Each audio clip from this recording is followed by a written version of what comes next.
Welcome to our channel. Today we how to scale security orchestration with Splunk, full guide step by step clearly. To scale security orchestration with Splunk, begin by assessing your current security posture. Identify the specific security challenges your organization faces. Gather your existing data sources, such as logs, alerts, and security incidents.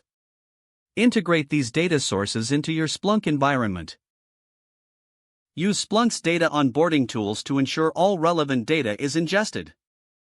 Create a centralized dashboard to visualize key security metrics.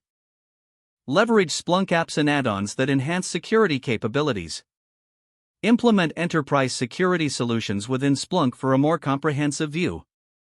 Automate repetitive security workflows using Splunk's Phantom platform.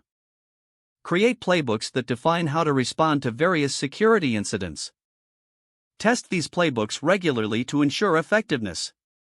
Utilize machine learning capabilities within Splunk to detect anomalies. Set up alerts for critical security incidents that require immediate attention. Continuously fine-tune your data inputs based on new threats.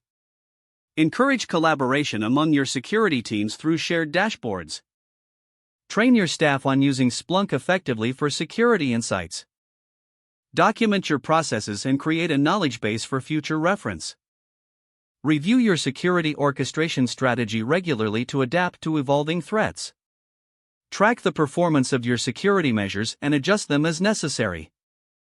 Engage with the Splunk community for best practices and newly developed features.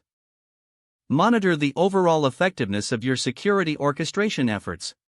If the page does not load, refresh the browser or try again in a private or incognito window. Make sure you are using the correct email address, then retype it carefully to avoid small typos.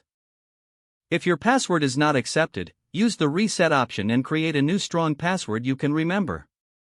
Check your spam folder for verification or security emails, then complete any requested confirmation steps.